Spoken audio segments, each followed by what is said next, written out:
I knew there was a chance. It made me sad that this was the outcome, but not surprising.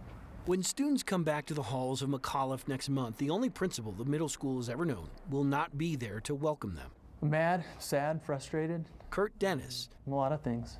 I'm worried. Cannot even email his staff and parents the news. I've been disconnected from all district communications and no longer have access to any type of communication format to speak to my community. This week, this letter arrived in his mailbox. Terminated, ineligible for reemployment. Why? An interview he did with us in March, an interview in which he told us DPS had forced him and his staff to perform daily pat-downs of students accused of, among other things, attempted murder. It's not our job. We're not trained to do it. There were no guidelines or guidance on how to do it properly or do it safely or where to do it or when to do it. Other school leaders told us off camera the same thing.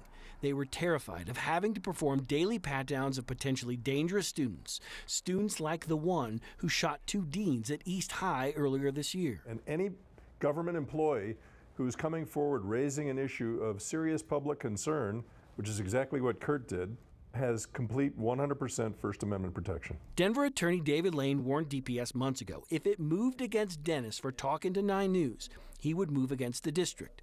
He'll now do that as soon as next week. I guess they'll have their day in court, and I will personally hold the door of the courthouse open for them. Lane says all DPS employees should consider this letter a warning. If we can get one of the most effective principals in the system with the highest ratings fired, then you're next if you speak up against us. Dennis told us he doesn't regret talking to 9 News.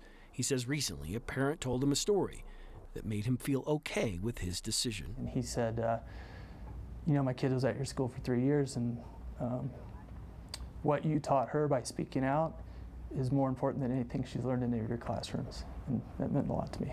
So.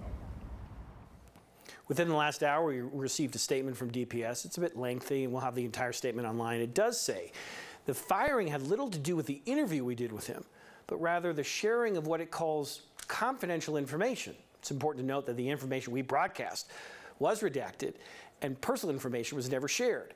DPS says it looks forward to working with the school community to find a replacement. Kyle? A school community that has been vocally supportive of now former principal Dennis throughout the process, including after he spoke out about safety and security concerns. They're learning about this right now on this broadcast because this principal hasn't even had a chance to notify the community. And to say that there's going to be some upset parents in that community would be an understatement. Chris Vanderveen, thank you. You bet.